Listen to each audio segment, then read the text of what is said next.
respected speaker, Shri Pradip Kapasi, Mandar Vaidya, Chairman of the committee, Harish Kenya, my colleagues and friends. I have a great pleasure in welcoming you to this first study group meeting of the Chambers year 13-14. My pleasure might become manifold when Pradeep Bhai is the speaker. Pradeep Bhai is a past president and a member of the editorial board, and is instrumental in bringing me to and introducing me to the chamber. He's always been a friend, philosopher and guide to me. He's known as academician, administrator and taskmaster. As I know him, he has been very high values in the life, but yet he's a very simple human being. Friends, you have been witnessing a change in setup today. We are experimenting videographing of this particular lecture meeting, and we'll be putting it on our website in future. And if it goes well, we'll be doing this for other programs. This is basically to disseminate knowledge and to make it available to more and more people. And I thank Pradeep Bhai for readily agreeing for the same. With these few words, I will now hand it over to the chairman, Harish Bhai. Thank you. Thank you, Yatin Bhai. I also join Yatin in welcoming you all to the first meeting of the study group in the new financial year for the 13-14. Friends, we have with us respected Shri Pradeep Bhai to deal with the topic recent judgment on the direct taxes. I thank Pradeep Bhai to agree to speak on the subject in spite of his very busy schedules and other professional commitments. I have experienced that whenever we approach or requested Pradeep Bhai is always eagerly and wholeheartedly supported the invitations and accepted our invitations,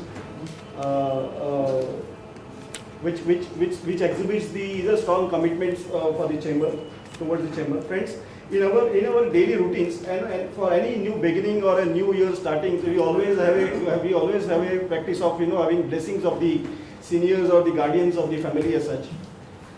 Chamber being family, today we have the first meeting of the study group and in the new tenure. And to bless this occasion, we are lucky enough to have the Pradeep Bhai to speak on the first meeting of the study group. I once again thank him for agreeing for the first meeting. Friends, Pradeep Bhai is a practicing chartered accountant and a law graduate. He is a past president of BCAs and Chamber of Tax Consultant. He is an editorial board member of the AIFTP journal.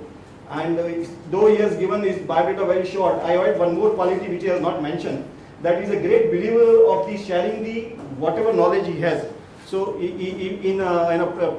whatever he shares, he deals with the topic in depth and makes his presentation in depth. That is his unique quality. With these words, I introduce before you the speaker of the day, Pradip Bhai Kapasi, and I request all the members to welcome him. I request Yatin Bhai Desai to present a memento as a token of respect and gratitude to him. Today's speaker, today we have also a tenured speaker on the legal magazine. We have a Mandar Vaidya, Advocate Mandar Vaidya. He is practicing on the High Court Life and the Income Tax Appellate Tribunals. He was with the chamber of Arun Seth and the Hero Rai. And in between our discussion, he will deal with the legal magazine word and for that 7 to 10 minutes. Now, before he, I also request the Yatin Bhai Desai to present the memento to Mandar Vaidya as a token of respect. Now I request Pradeep Bhai to deal with this subject. President Yatin Desai, Chairman Harish Kenya, my co-speakers Mandar Vaidya, Sharma ji, my seniors, ladies and gentlemen. It's my pleasure to be here this day to share some of the issues relating to all those which are arising out of the cases which we are likely to discuss. One of the motivating factors for attending today's meeting was, in spite of heavy rains outside, was that I wanted that someday this gentleman who is sitting beside me would address me as respected Pradeep bhai. So that was something, he has always disrespected me, say, so therefore, when, say, he's a very dear friend, something beyond friendship, and therefore, it would not be appropriate for me to say even few words about him. See, the only thing which I can say is his commitment level is very fantastic, very dedicated person, and we have worked for many years together. So therefore, if I say something more, I might be considered to be an interested party and would be hauled up for 301 and 302 violations. So I don't intend to do it. Yes, it's pleasure. We keep on doing this thing, annual affair, time and again. One of the reasons I believe that I am being called upon to take up this annually is that, maybe last year I didn't do it well. So you're giving me one more opportunity to try to correct whatever mistakes I did it. Let's see, whether we can make any change this year or not. Anant here is smiling, see, he is again, see, from Matunga and a good friend of mine, see, a person who has been looking deep into the analysis of the case laws, see, and one of his columns features which comes on IT80 online. I am not canvassing for IT80 online, but it's something which all of you must look into, for the reason if you really are interested in some in-depth analysis of the cases. Like what we are doing today, his is something much more advanced. So therefore that also should be helpful. With this little introduction, let us straight away. As usual, what we have done is we have picked up several cases, and have tried to put it up for discussion, more number of cases than what we will be able to choose as usual. However, we try to do our best time permitting, and otherwise depending upon the flow of discussion, which unfolds. The first case which one has taken up is in relation to the levy of interest under section 234B. Here is a case wherein a person who has been non-resident was in receipt of an income from Indian sources which was admittedly taxable. It was liable to tax in India, and therefore the non-resident recipient, a taxpayer, was under a clear impression that the payment which would come to him would be after deduction of tax at source by the payer. And therefore, in that view of the matter, he did not deduct the tax. The short issue which is sought to be considered, this issue keeps on coming repetitively, and as we would see that the implication of this ratio may not necessarily be restricted to the non-resident taxation. So therefore this is a case wherein there was a failure to deduct tax at source on the part of the payer, which as a consequence led to the failure to pay advance tax as per the provisions of section 207 to 2012. So in these circumstances, the short issue which was to be considered is that whether there was and when there was an admitted default in payment of advance tax, should there not be an automatic levy of interest under 234B? This was the short thing. If one were to read 234B independently, what are the deductions you are given? Are the deductions in respect of TDS and advance tax? And if you are otherwise entitled to rebate, perhaps you are entitled to some rebate on account of 15 JB payments and such other things. So literally read, 234B would give you an impression that any offence, any default, whether on your account or on whether involuntary or a voluntary, would lead to charge of an interest, but for few other exceptions relating to capital gains and such other things. So in that view of the matter, would one be in a position to say that yes, that look here, I would have paid my taxes, but because you appointed somebody else to deduct my taxes, who did not deduct and therefore did not pay, should I not be penalized? Should I not be relieved from the liability to pay interest? And this is this decision which holds that in the facts of the case that no interest should have been levied by the AO. We may pause here and try to appreciate that, can we, superimpose these identical facts in the situation of the resident? That is, wherein you are in receipt of, say, contractor's receipt.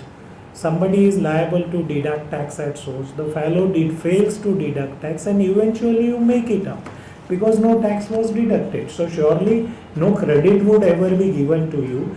But should you not be at least be discharged from your liability to pay interest under 234B? This is the short question. And maybe yes, that that if you extend it a little further, this is a 234B situation, but that could be a situation wherein you might examine the implication in the context of 234C also. So if these two ways, if you look at it, perhaps this decision could be very, very useful for the purposes of relieving you of the interest burden. The next is a Pune tribunal decisions. We are trying to examine two different principles here. One is a very simple one. Just because it is arising out of it, I am putting it across for your appreciation, is that should you necessarily be an owner of an agricultural land in order to derive an income from agricultural operations in respect of which you intend to claim exemption under section 10? This is the short issue. The answer to this is that on a bare reading you will appreciate that even a receiver of a rent in kind is entitled. So a tiller of a land, in simple words, is a sharer of a crop, are the persons who are entitled to receive. So it's not relevant that whether you are the owner of a land. What is important is whether you are in receipt of an agricultural income which is defined under section 2, and if the answer is that would be so. The other one is an interesting, and to my mind it is an issue which is a green and a fresh issue which has been examined by this tribunal for the first time, is that this was a case of a partnership firm, and the issue which inter alia arose was that would a partnership firm ever be entitled to carry out agricultural activity, receive income and claim exemption under 10? These are the things. Now these are certain legal implications. The background of the legal background, unless we appreciate, we may not be able to crack this issue. Apparently any person who is in receipt of an agricultural income should be entitled to exemption. Section 10 does not have any embargo or a prohibition in respect of any person. Now you would have several companies like Harrison's Malayalam, McLeod Russell and Jayashree Tea, all such concerns which are in receipt of agricultural income, and therefore the issue is that the law is very well aware of the companies, that is other than individuals who are in receipt of agricultural income, whether partially they have enjoyed exemption or totally, that is a different matter. Now in this case, whether a partnership firm can do it or not. So now we need to appreciate two or three things, simple things, because otherwise those who are interested in really appreciating what is the law behind the agricultural holding, you need to read this decision, a very well brought out facts. See. So the first thing is that there is a law called Agricultural Tenancy, Bombay Tenancy, Agricultural Tenancy, Land Tenancy Act.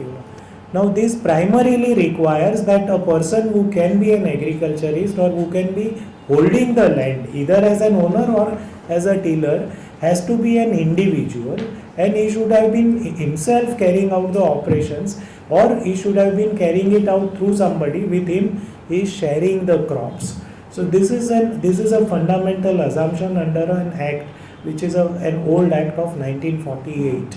You need to look into that. The second is that there is a civil procedure code, section 60, once again requires that for the purpose of agricultural activity you need to be an individual or a group of individuals, but not necessarily partnership.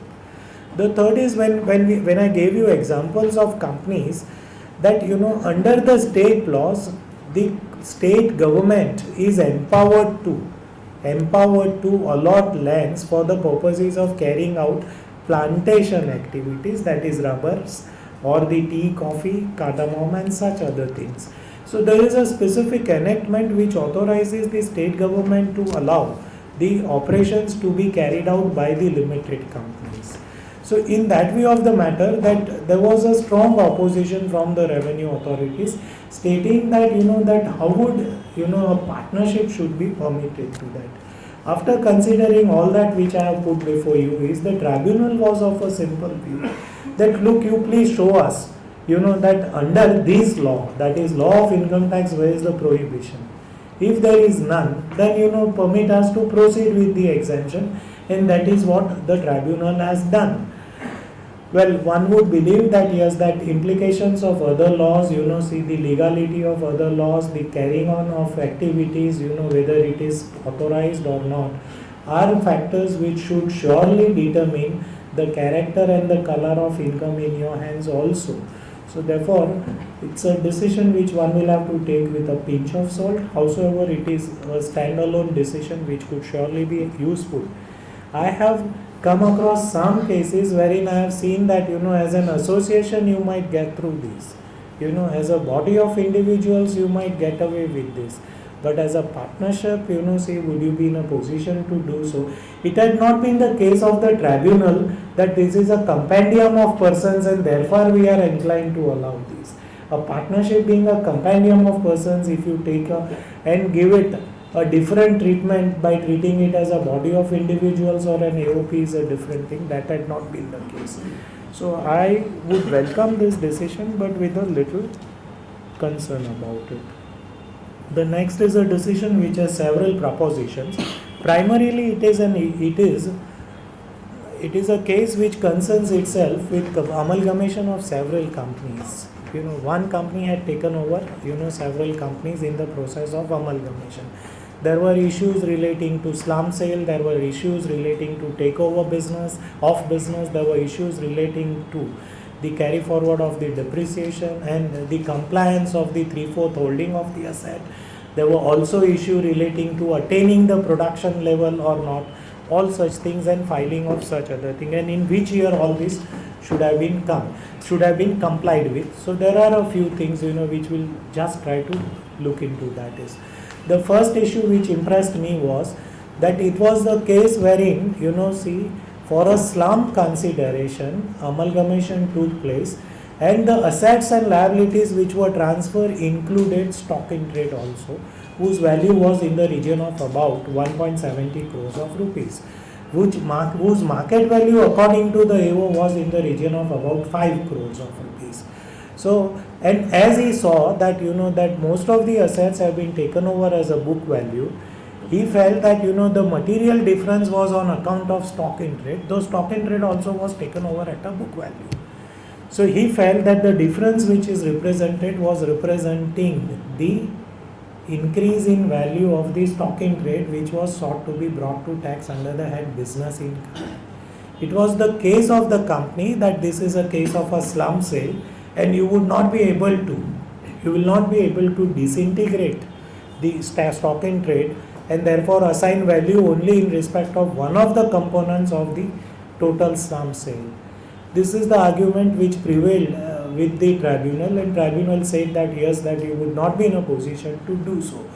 This is one issue about stock in trade, whether in any slum sale, has always been a bone of contention, for the reason that even when you look into section 45, 47, 13, 14 and several other things, what it sanitizes, in the sense what it exempts from taxation, is a capital gains. When you make profits on transfer of the business asset which is stock in trade, there is no direct exemption which has been given in respect of stock in trade. So it has always been a concern, which in my opinion would continue to be a concern. Howsoever, there are few decisions which of late are joining us. So this is one such decision which in the context of amalgamation has taken a view that this would not be so possible. The caution therefore is that you tie it up together, tie up the entire business together, which also would include the stock in trade. If you try to sell it separately, then in that case perhaps this is not the provision which is likely to help you. That was the first thing which has been taken care of.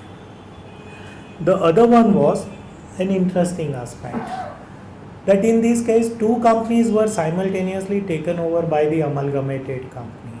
The assets and liabilities. The law requires that 3/4 of the shareholders should continue, and the assets of the value of 3/4 also should continue for a period of 5 years. Now in this case what had happened is the AO noticed that after amalgamation, good deal of assets were liquidated by the amalgamated company, that is the transferee company. And therefore, obviously, he invoked the provisions of 72A to deny the set off of the brought forward losses. Simple thing. Okay. Before the assessing officer, it was explained to the AO by the company that look, see, I agree that it has reduced to 43%, but you need to examine this compliance aspect independently in respect of each of the companies whose assets and liabilities I have taken over. In respect of the other assets which I have disposed of, I am not claiming any set off of brought forward losses in respect of that. So therefore there is no embargo on me. I am not required to comply with the condition of 3/4 maintenance for that. This is what it was. The AO did not like it. He was of a view that the overall global compliance was required to be carried out because both the amalgamations took place during the same year. The tribunal approved that you need to examine each amalgamation independently, and where there is a compliance you allow the set off, where there is a non-compliance you disallow the set off, and therefore again a good one, a slightly different one. The third issue is that under Rule 9C, 50% of the installed capacity has to be achieved within a period of 4 years from the date of amalgamation by the transferee company. This is very essential because when you take it over, so you are in the business of reorganizing all affairs, and therefore you cannot hit the production level which is desired, at least in respect of a loss making company. It is otherwise, in reality this doesn't happen. The issue here which was to be examined was that in which year this was required to be attained. This 50% level was I required to comply with in the first year? The assessing officer's case was that you better comply it, or till such time I will not allow you the set off. His case was that okay, you might carry on with your business, but I will not allow you the set off. I will look into it only at the end of the 4th year. The tribunal fortunately and correctly held that yes, that in this case compliance is expected at the end of the deadline, and before that it would not be correct for the assessing officer to deprive the company of the set off of the losses and the depreciation. Again a very good finding. The next one was again a good one. Again a condition of, and this time it is a condition in the section itself and not in the rules, is that the transferee company has to ensure that the business of the transferor company is revived. You don't do just tax planning. You should be interested in revival of the business of the transferor company, and that has to be demonstrated. The issue is how do you demonstrate? It's a very objective test, because the rules don't provide that how it is to be demonstrated. Ordinarily one would feel that how do I revive businesses? I am carrying on business regularly, there are transactions, and that is how you would prove. Or the alternative is that your net worth has improved. That could be another one. But tribunal here said something which was very, very impressive. His tribunal stated that the fact that you have attained the production level at the end of the 4th year, that itself ensures the revival of business. Nothing more is required to be seen. And I would believe that that is providing a very good test to the assessing officer, that yes, you need to have some test which has to be adhered to, and this perhaps is a good benchmark which one can rely upon to agree, to come to demonstrate that yes, I have revived the business. The next is that you are required to, under Rule 9C, you are required to file a form which is known as form number 62 for compliance of all these. Now the issue which arose was, AO said that as you have not filed it, I am not going to allow the deduction. Two things. One is that it could be a procedural compliance, but that was not what company argued. Company said that I am required to comply with these conditions in year 4. I will file it in year 4. And again the tribunal stated that that is the right interpretation of the rule, that you file it in Rule 4 and then it will relate back to the year in which you are complying. The last thing is that when anyone is examining the compliance of 72A, one will have to do it on a year-to-year basis, and you cannot import the implications of all 5 years, assume things and thereafter do it. If in the year 1, if it is not required to be complied, you proceed and allow the deduction, allow the set off. We will see it later on when we cross the bridge. That's what the tribunal has stated. So this, according to me, was a good decision. You all may perhaps look into that. The other one is yet again an amalgamation thing, only reiterating which most of us know about it is that, and this is tribunal has stated here in slightly stronger words, that's why I have put this up, is that appointed date is the one which decides the date of transfer, that is Supreme Court Marshall and Sons case 222 ITR. Now in this case, the AO had a different view of appointed date, and AO perhaps thought that by appointing a particular date as an appointed date, the company was seeking advantages which were extraneous and should not have been encouraged to adopt that appointed date. The tribunal says that once it is for the company to decide what is appointed date, what date it wants to transfer its business, leave it to the company or the companies which are getting into it. More so when the court has blessed the scheme and the appointed date has not been changed by the High Court. High Court has a power under 391 to 395 to change the appointed date in certain prescribed circumstances. That too also is a very limited power. So therefore in such circumstances, should the AO have tweaked the appointed date, the answer is no. That is one. The second is again interesting is, and something which is clear, if your appointed date in respect of a scheme which is approved by the shareholders, say in the year 2012, the appointed day happens to be 2009 and the court has blessed the scheme in the year 2013.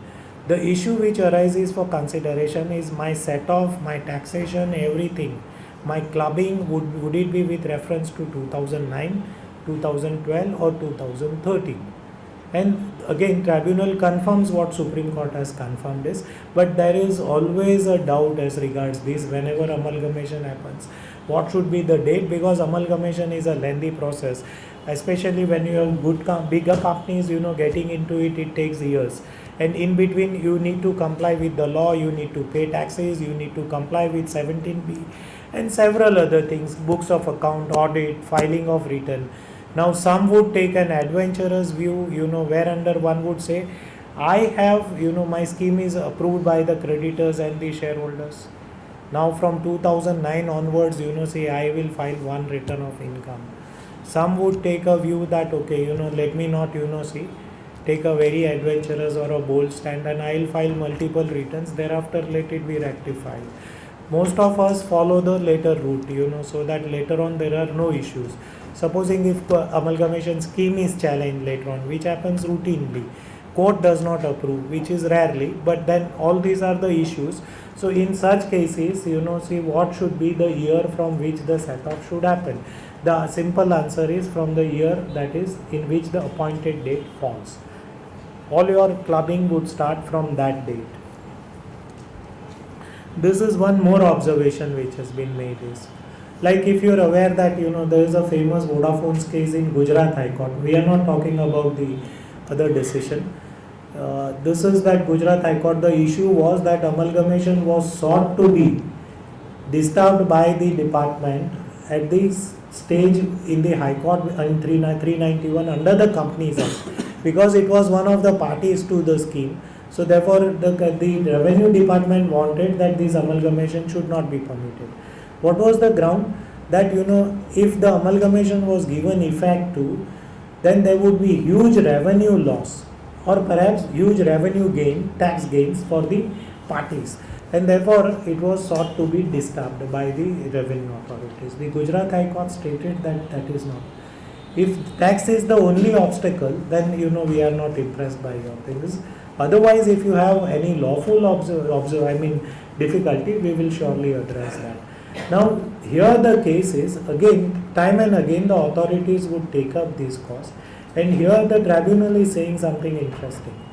What it is saying is, once the fact of amalgamation, the approval of the scheme is communicated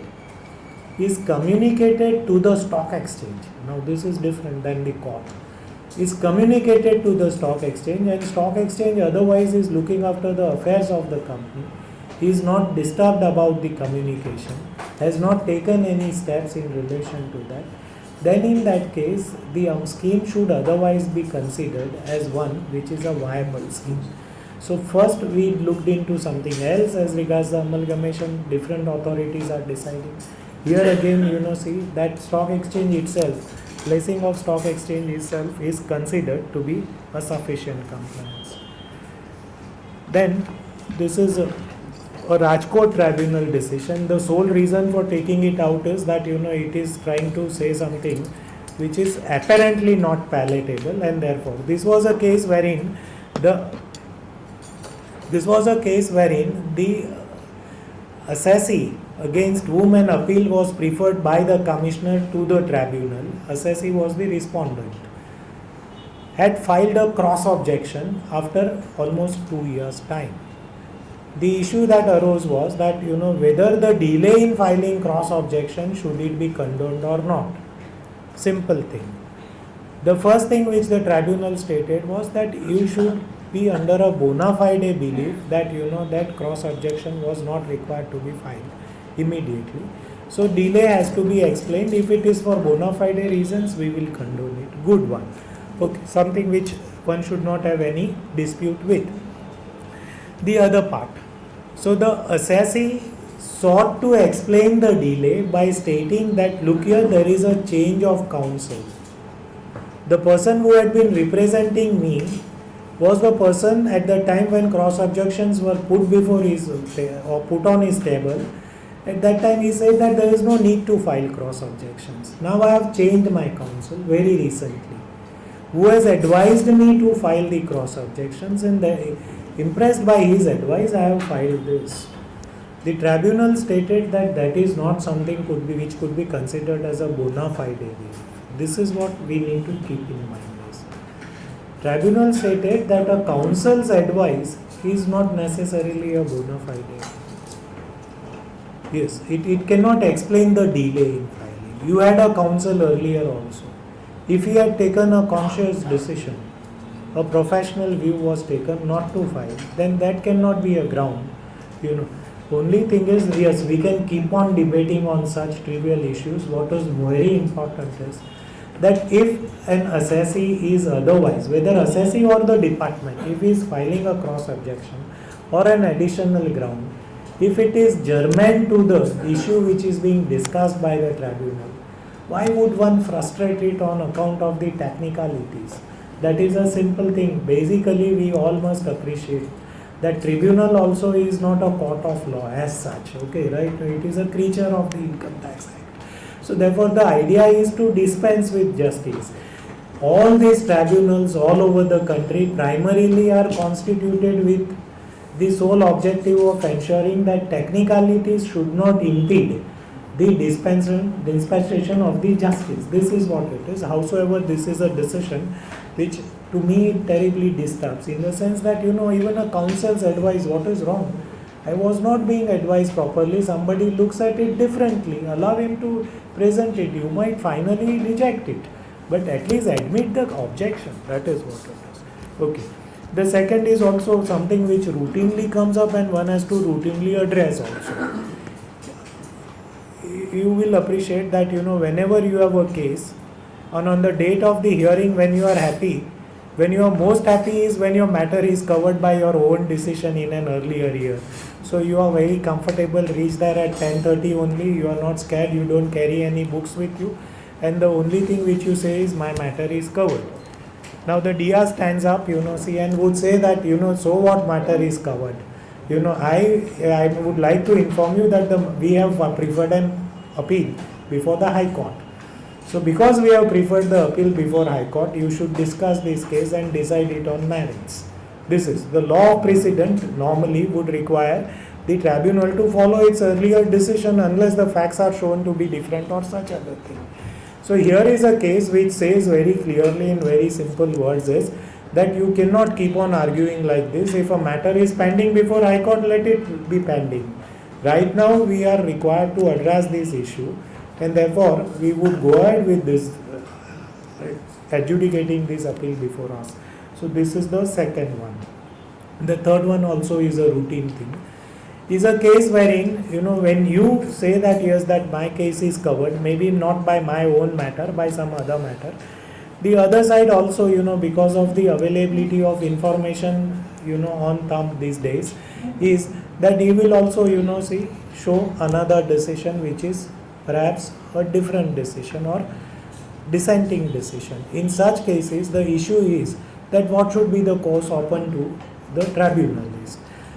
Ordinarily, I would believe that the course which is open to the tribunal would be to refer it to the special bench if there are conflicting views on the same issue.